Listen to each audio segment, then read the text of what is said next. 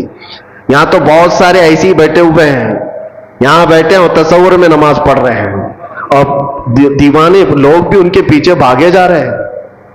سوچو تو صحیح، نبی پاک صلی اللہ علیہ وسلم کو چھوڑ کر کے اگر تم چاہتے ہو، کچھ لوگوں نے ایسے گمراہ کر رکھا ہے لوگوں کو۔ یاد رکھنا میرے عزیزو، ولایت کی کسوٹی شریعت مصطفیٰ ہے۔ حضور کو چھوڑ کر کے کوئی ولی نہیں بن سکتا۔ ولایت وہی ہے جو نبی پاک صلی اللہ تعالی علیہ وسلم کے نقش قدم پر چل رہا ہو۔ پیر ہو تمہارا، ولی ہو کوئی، ایسے کا دامن آنکھ بند کر کے تھام لینا جو تمہیں آنکھ بند کر کے سیدھے مدینے پہنچا دیتا ہو، حضور کی محبت تمہارے سینے میں ڈالتا ہو۔ باقی جھولا چھاپ ہے سب، باقی سب چندہ چھاپ ہے۔ دنیا میں ایسے ڈھکوسلے بہت ہوں گے، شیطان خضر کے لباس میں گھومتا ہو، اس کے پیچھے آنکھ بند کر کے بھاگنا تمہارے لیے بڑا خطرناک ہے۔ غوث پاک رضی اللہ تعالیٰ عنہ نے فرمایا جو عبادت اللہ کے نبی سید الانبیاء کے لیے معاف نہیں ہوئی، میرے لیے کیسے معاف ہو سکتی؟ یہ شیطان کی آواز ہے، یہ شیطان کی آواز ہے۔ بادل کے ٹکڑے سے شیطان آواز دے سکتا ہے، بادل کے ٹکڑے سے شیطان آواز دے سکتا ہے، تو پھر کسی کی چٹھی نکال کے کیوں نہیں دے سکتا؟ آج کے دور میں لوگ یہ سمجھتے ہیں چٹھی نکالتا ہے بابا اور سب ہمارے راز جانتا ہے۔ میاں شیطان بہت کچھ کر سکتا ہے۔ ابھی بڑا دجال جب آئے گا وہ تو بارش بھی برسا کے دکھا سکتا ہے، سبزہ اگا کے بھی دکھا سکتا ہے۔ حدیث پاک میں وہ بڑا دجال تو مردے کو زندہ کر کے بھی دکھائے گا، لیکن تمہارے ایمان کا امتحان ہوگا۔ ہر گھڑی تم یہ دیکھو، یہ سارے عجائب دیکھ کر کے پاگل نہ ہو جانا، اپنے نبی کو یاد کرنا، میرا خدا رب العالمین ہے، اللہ رب العزت ہے۔ اور اب آپ کو میں بتاؤں، غوث پاک رضی اللہ تعالیٰ عنہ پر دوسرا حملہ کیا شیطان نے۔ کہا عبد القادر اتنا پڑھے لکھے ہو تم، اتنا پڑھے لکھے ہو، اگر اتنا پڑھے لکھے نہیں ہوتے تو آج تو میں تم کو گمراہ کر دیتا۔ آج جو میں نے کہا ہے، اب شیطان اپنی اصلیت پہ آیا۔ آواز جو آ رہی تھی بادل کے ٹکڑے سے کہ تمہارے لیے عبادت معاف ہے، تمہارے لیے حرام حلال ہے، غوث پاک نے جب جواب دیا تو شیطان کہتا ہے بہت پڑھے لکھے ہو تم، اور اتنا پڑھے لکھے ہو کہ آج تمہارے علم نے بچا لیا تمہیں، ورنہ گمراہ ہو جاتے آج۔ غوث پاک نے فرمایا ابلیس تو مجھے دوبارہ گمراہ کر رہا ہے، مجھے میرے علم نے نہیں، میرے خدا کے فضل نے بچایا۔ علم تو تیرے پاس بھی تھا، علم تو تیرے پاس اتنا تھا کہ فرشتوں کو پڑھایا کرتا، لیکن تو بچ نہ سکا۔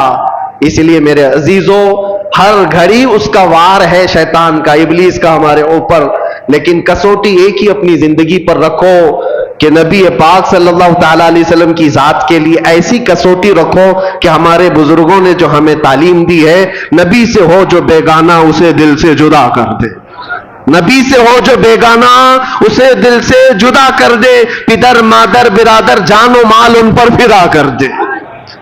یہ ہماری کسوٹی ہو، یہ ہماری زندگی کا معیار ہو۔ اور بعض لوگ یہ سمجھتے ہیں کہ ہم تو نبی پاک صلی اللہ علیہ وسلم سے بے انتہا محبت کرتے ہیں، اور تھوڑا بھی اگر کوئی دوسری جماعت کا دکھتا ہے جس کے دل میں حضور صلی اللہ تعالیٰ علیہ وسلم سے بغض لگتی ہے تو ہم تو اس سے دور رہتے ہیں۔ صرف اتنا ہی نہیں ہے، نبی سے ہو جو بیگانہ کا مطلب کیا ہے؟ جو شریعت چھوڑ کر کے بھاگ رہا ہے وہ نبی سے بیگانہ ہی تو ہے۔ حضور پاک صلی اللہ تعالیٰ علیہ وسلم سے اپنا دامن چھڑانے کی بات کرتا ہے، وہ نبی سے بیگانہ ہے۔ ایسے کو نہ تم اپنا دوست بناؤ، نہ اپنوں کے صحبت میں اس کو رکھو، اس لیے کہ قیامت کے دن جب پکڑ ہوگی، بروں کی صحبت کی وجہ سے بہت سارے ایسے ہوں گے جو جہنم میں جا رہے ہوں گے۔ صرف کیوں؟ ان کی دوستی خراب تھی، دوستی برے لوگوں سے تھی۔ عزیزان گرامی وقار، میں بات کل ملا کر کے یہی عرض کرنا چاہتا ہوں، وہ جو نہ ہو تو کچھ نہ ہو۔ ہماری زندگی کا سارا دار و مدار مصطفیٰ کریم صلی اللہ علیہ وسلم کی ذات سے ہے، اور نبی پاک صلی اللہ تعالیٰ علیہ وسلم کی محبت دل میں اتنی بساؤ کہ صحابہ کرام رضوان اللہ تعالیٰ علیہ مجمعین نے جیسے ہمیں سکھایا ہے، جیسے ہمیں تعلیم دی ہے۔ آپ کو پتا ہے، دو چیزیں میں آپ کو بتا دوں گا معیار کیا ہونا چاہیے۔ دو چیزیں ہیں، ایک صحابی حضرت انس بن نزیر رضی اللہ تعالیٰ عنہ حضور پاک صلی اللہ تعالیٰ علیہ وسلم کے رازدار صحابہ میں سے ایک ہیں. راز کی باتیں حضور اکرم صلی اللہ علیہ وسلم ان کے ساتھ شیئر کیا کرتے ہیں. یہ وہی صحابی ہیں جو جنگ احد میں ایسے شہید ہوئے کہ ان کی شہادت کی انگلی کے علاوہ ان کے جسم کا کوئی حصہ ہی نہیں ملا, کوئی حصہ نہیں ملا, صرف شہادت کی ایک انگلی ان کی کٹی ہوئی ملی, جس سے ان کی بہن نے دیکھ کر کے پہچانا کہ یہ میرا بھائی انس ہے. وہ صحابی کی بات کر رہا ہوں. جوانی کا عالم ہے, اور جوانی لوگ تو سمجھتے ہیں انگارے کا نام ہے, اندر خواہشات کا ایک طوفان ہوتا ہے, الگ الگ سب کی جوانیاں ہوتی ہیں. لیکن وہ صحابی رسول جس سے بے پناہ محبت کرتے تھے, عشق کرتے تھے, ان سے شادی بھی کر لیا, نکاح کر لیا, بیوی سے بے حد محبت کرتے تھے, جائز محبت ہے, شادی بھی کر لیا, اور بیوی سے بہت لگاؤ تھا, جس کو کہتے ہیں عشق کے درجے کی محبت ہے. تو بیوی ہے اور بہت زیادہ محبت کرتے, اور وہ بھی محبت کرتی. ایک دن اللہ کے نبی صلی اللہ علیہ وسلم حضرت انس بن نزیر کے گھر تشریف لائے. جب بیٹھے تھے وہ حضرت انس کے ساتھ, مکہ کا ایک قاصد آیا ایک خط لے کر کے حضور پاک صلی اللہ تعالی علیہ وسلم کے پاس. مکہ کے حالات بتاتے ہوئے قاصد نے خط دیا. حضور صلی اللہ علیہ وسلم نے انس بن نزیر سے کہا, پڑھو خط میں کیا ہے, سناؤ. انس بن نزیر نے پڑھ کر کے سنایا. اس میں مکہ والے جنگوں کی جو تیاریاں کر رہے ہیں اس کے سارے معاملات لکھے ہوئے تھے, کہ مکہ والے مدینے کے اوپر اٹیک کرنا چاہتے, حملہ کرنا چاہتے, اور یہ سارے حالات اس خط میں راز کے طور پر تھے. نبی پاک صلی اللہ تعالی علیہ وسلم نے فرمایا, بند کرو انس, یہ تیرے اور میرے بیچ میں راز ہے, کسی کو پتہ نہیں چلنا چاہیے, اس کو سنبھال کے رکھو. حضرت انس نے کہا, جیسا حکم سرکار کا. حضور پاک صلی اللہ تعالی علیہ وسلم گھر سے نکل کر کے باہر تشریف لے گئے. ابھی باہر گئے تھے کہ انس بن نزیر کی بیوی اندر سے آئی, جس سے بے حد محبت کرتے تھے آپ, بہت عشق کرتے تھے. آئی, کہا انس, حضور پاک صلی اللہ تعالی علیہ وسلم تشریف لائے تھے, کچھ راز کی باتیں ہو رہی تھی, مجھے بھی تو بتاؤ کیا بات ہوئی. انس بن نزیر نے کہا, تیری محبت, تیرا عشق اپنی جگہ پر, وہ میرے اور نبی پاک کے درمیان کی بات ہے, وہ نہیں بتایا جا سکتا. کتنا بھی عشق ہو, کتنی بھی محبت ہو, تو بیوی ہے. حضور پاک صلی اللہ تعالی علیہ وسلم اور میرے بیچ جو معاملات ہیں اس کو میں نہیں بتا سکتا. بیوی نے کہا, کیا مجھ پر اعتبار نہیں کرتے ہیں؟ کہا, پورا اعتبار ہے, یقین بھی ہے, لیکن حضور پاک کے حکم سے بڑھ کر میرے لیے کائنات میں کوئی چیز ہی نہیں. بیوی نے ہنس کر کے کیا کہا, چلو نہیں بتاتے کوئی بات نہیں, میں نے سن لیا ہے دیوار کے پیچھے سے, سن لیا ہے میں نے کیا بات ہوئی ہے.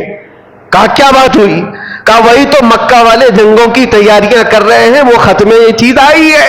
انس بن نزیر نے جیسی ہی اپنی بیوی سے یہ جملہ سنا, سیدھے جا کر گردن پکڑ لی, گردن پکڑ لی, اور گردن پکڑ کر کے سیدھے باہر لے کر کے آئے. کہا, اس وقت تک تیری گردن سے ہاتھ نہیں ہٹاؤں گا جب تک نبی پاک کا حکم نہیں آتا. حضور پاک صلی اللہ تعالی علیہ وسلم کے پاس لے کر کے آئے. اللہ کے نبی صلی اللہ علیہ وسلم نے دیکھا, انس کیا ہوا, کس بات کے لیے لے کر کے آئے؟ کہا, آقا میں مجرم نہ ٹھہرایا جاؤں, آپ نے فرمایا تھا راز کی بات ہے, میں حفاظت کر رہا تھا, میں نے کسی کو نہیں کہا, لیکن دیوار پیچھے سے میری بیوی نے سن لیا, اور جب مجھے خبر ہو گئی کہ اس نے سنا ہے, میں اس کی گردن پکڑ لیا ہوں. اگر سرکار کا حکم ہو تو میں یہاں ختم کر دوں یہ سارا معاملہ, تاکہ میں کل جرم میں نہ پکڑا جاؤں کہ نبی پاک کے راز کو افشا کرنے والا انس ہے. اپنی بیوی کی محبت کے چکر میں اپنے نبی پاک کی محبت کو داؤ پہ لگا دیا, یہ بات نہ ہے, اس لیے گردن پکڑ کر کے لایا ہوں. حضور نے فرمایا, ہاتھ ہٹاؤ, جتنا تم مجھ سے محبت کرتے ہو وہ بھی مجھ سے محبت کرتی ہے, جیسے تم رازدار ہو ویسے وہ بھی رازدار ہے, وہ صحابیہ ہے. ہاتھ ہٹا دیا اور اپنی بیوی سے مسکرا کر کے کہا, جب بات آ جائے رسول اللہ کی تو پھر گردن کسی کی نہیں ہوتی, پھر کسی کی اہمیت نہیں ہوتی. یہ معیار یاد رکھو ہمیشہ, دنیا کا عشق, دنیا کی محبت ایک جگہ پر, جہاں حضور کی بات آ جائے تو پھر کسی گردن کی اہمیت نہیں ہے, کسی کی کوئی اہمیت نہیں ہے.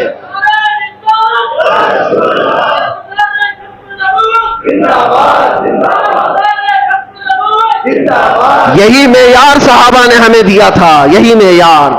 اور آج جو چیزیں ہمیں روک لیتی ہیں میرے عزیزو، یہ ہمارا کمفرٹ جینے کا شوق، ہمارا آرام سے رہنے کا شوق ہمیں بہت ساری قربانیوں سے پیچھے لے جاتا ہے. کیوں نہیں بات کرتے آج کوئی حضور پاک صلی اللہ تعالی علیہ وسلم پر اگر کتے بھونکتے ہو، کوئی خاموش بیٹھتا ہے یا کوئی خاموشی سے سنتا ہے تو صرف اس کے پاس ایک مجبوری ہے، بولوں گا تو میرے بیوی بچوں کا کیا ہوگا، میرے گھر بار کا کیا ہوگا، میرے جائیداد کا کیا ہوگا. میں پوچھتا ہوں کیا وہ صحابہ کے بیوی بچے نہیں تھے، ان کی جائیدادیں نہیں تھی، ان کے گھر بار نہیں تھے؟ عزیزان گرامی وقار، ان کے تو ایسے تھے جن سے وہ کمال درجے عشق کرتے، محبت کرتے، لیکن جب حضور کی بات آتی تو کہتے کل جہاں ایک طرف میرے مصطفیٰ کی محبت الگ ہے، اس کا مقام الگ ہے. حضور اکرم صلی اللہ تعالی علیہ وسلم سے یہی درجہ عشق ہمیں صحابہ نے دیا. اگر وہ چیز معاشرے میں آ جائے میرے عزیزو، پھر تمہیں کوئی بٹھا نہیں سکے گا، کوئی تمہیں جھکا نہیں سکے گا. آج مجھے اس بات کا احساس ہے کہ میں جو باتیں کرتا ہوں اس سے لوگوں کو تکلیف کیوں ہے. بہت سارے خطیب ہیں، بہت سارے مقرر ہیں. مجھے ایک صاحب نے کہا تھا کہ آپ صرف مقرر نہیں ہیں، آپ صرف خطیب نہیں ہیں، ہمیں یہ دیکھنا پڑتا ہے کہ لوگوں کے اندر انفلوئنس کتنا رکھتا ہے، لوگوں کے اندر اپنا اثر کتنا رکھتا ہے. اور ہم نے بتایا اثر کیا یہ زبان کی وجہ سے ہوتا ہے؟ زبان تو ہزاروں کے پاس ہے. نہیں، اثر یہ صرف اور صرف محبت مصطفیٰ کی وجہ سے ہوتا ہے. اور جہاں بندہ یہ احساس کر لے جاتا ہے میری ذمہ داری ہے، میں نبی کا ہوں اور میری ذمہ داری ہے، میرے عزیزوں، پھر کسی خطیب اور مقرر کی بھی اسے ضرورت نہیں پیش آتی. وہ صحابہ اکرام رضوان اللہ تعالی علیہم اجمعین کو قربانیاں دینے کے لیے کسی نے اکسایا تھا، کسی نے ابھارا تھا. کیسے وہ صحابیہ کی بات جب میں یاد کرتا ہوں تو رونگٹے کھڑے ہو جاتے ہیں. جنگ کے میدان کے بعد آتی ہے حضور کی بارگاہ میں اور کہتی ہے سنا ہے میرا جوان بیٹا شہید ہو گیا، اگر آپ حکم دیں تو میں اپنے بیٹے کی لاش دیکھوں. یا خبر آ جائے کسی کے مرنے کی تو کیا حالت ہوگی. لیکن ایک ماں ہے، حضور سے اجازت لے کر آتی ہے، اگر حکم دیں تو میں اپنے جوان بیٹے کو دیکھوں. حضور نے فرمایا دیکھ سکتی ہو، جاؤ. میدان میں لاشیں ہیں، اس میں ایک جوان بیٹا خون میں لت پت اس بوڑھی خاتون کا نیچے ہے. لاش کو اٹھایا، کپڑے ہٹایا، جبہ ہٹا کر کے پیٹھ کو دیکھا، پھر بوسہ لیا اور سجدہ کیا. جو صحابہ کھڑے تھے پوچھتے اماں جانی کیا کر رہی ہو؟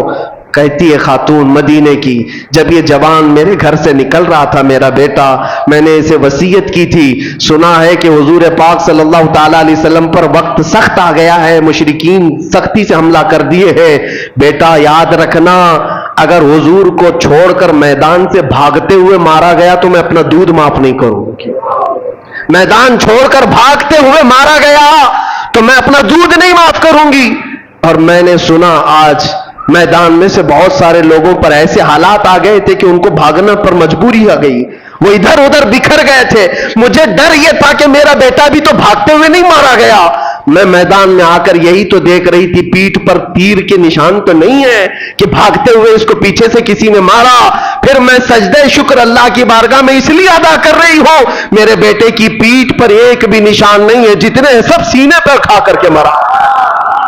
وہ مائیں کیسی تھی، قربانیاں اور ان کے بعد سامنے بچوں کی لاشیں ہیں، اور وہ یہ کہتی اللہ کا شکر ہے کہ میرا بیٹا جمع مردی کے ساتھ گیا ہے. وہی مدینے کی خاتون ہے، وہ آتی ہے بارگاہ مصطفیٰ میں اور عرض کرتی ہے یا رسول اللہ کل مصیبت بعدک جلن، آپ ہیں تو پھر ہر مصیبت حل کی ہے. اے اللہ کے نبی آپ ہیں تو پھر ہر مصیبت حل کی ہے. اسی لیے اے نوجوانوں یاد رکھو ایک بات، دنیا ساری ٹھوکر مار دے لیکن آمینہ کا لال کبھی تمہیں تنہا نہیں ہونے دے گا. حضور پاک صلی اللہ تعالی علیہ وسلم کی محبت ہر جگہ کا آسرا ہے.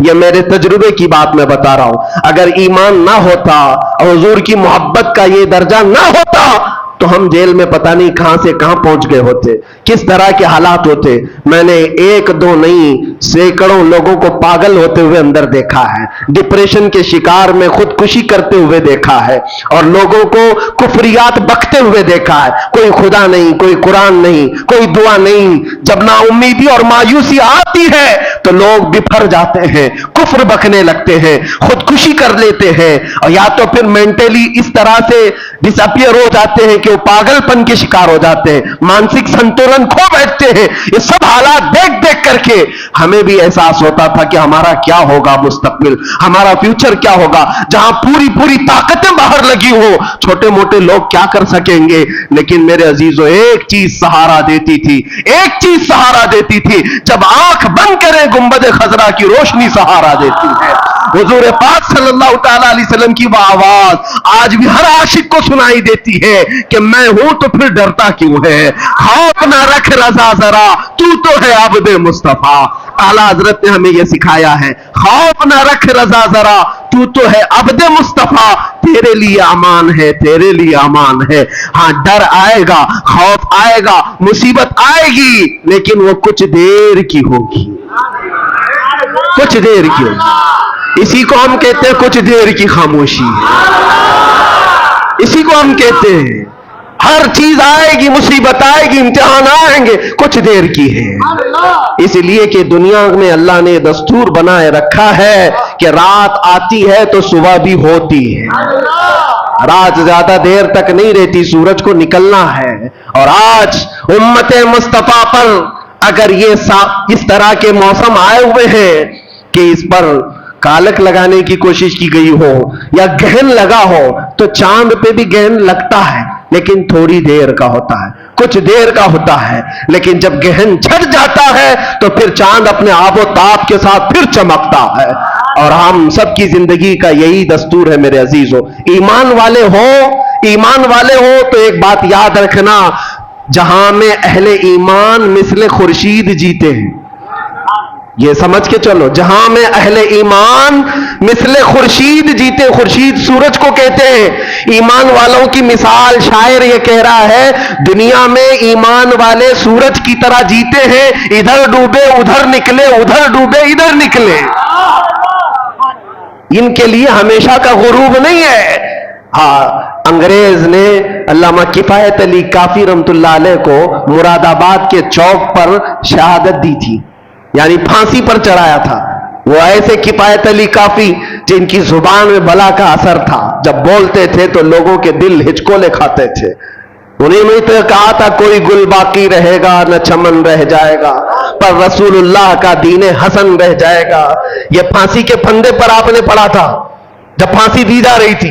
کفایت علی کافی یہ مراد آباد میں, مراد آباد کو اس لیے میں بار بار فوکس کر کے بتا رہا ہوں, توجہ, یہ یو پی کا ایک شہر ہے. پھانسی دے دیا, 3000 انگریزوں نے پکڑا تھا ایک عالم دین کو, ایک عالم دین کو پکڑنے کے لیے. اس لیے کہ یہ باطل قوتیں ہمیشہ یہ بتاتی ہیں ہم کتے اور تم شیر ہو, ہمیشہ وہ بتاتی ہیں جھنڈ میں آ کر. کفایت علی کافی کو جب پھانسی دی گئی تھی تو 8 دن تک جشن منایا گیا تھا. جشن منایا گیا کہ ایک ایسا بولنے والا یہ ختم ہو گیا, کفایت علی کافی چلا گیا. لیکن پاگلوں کو یہ پتہ نہیں ہے رب قدیر کا دستور کیا ہے, اس کا قانون کیا ہے. مراد آباد شہر سے صرف 100 کلومیٹر دور بریلی شریف ہے. ادھر کفایت علی کافی کو پھانسی پر چڑھایا جا رہا تھا اور ادھر بریلی میں امام احمد رضا پیدا ہو رہے ہیں. جہاں میں اہل ایمان مثل خورشید جیتے ہیں, ادھر ڈوبے ادھر نکلے, ادھر ڈوبے ادھر نکلے.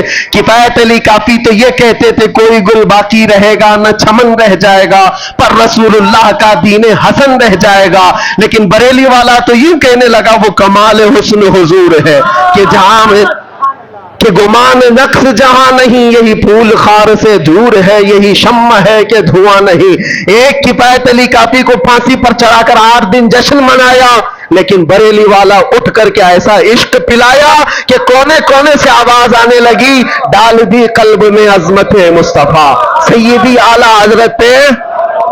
ہاں, اللہ کا یہ دستور ہے. آج میں یہاں کھڑا ہوں, کل نہیں ہوگا, اور کوئی اور آئے گا, لیکن یہ منبر خالی نہیں ہوگا.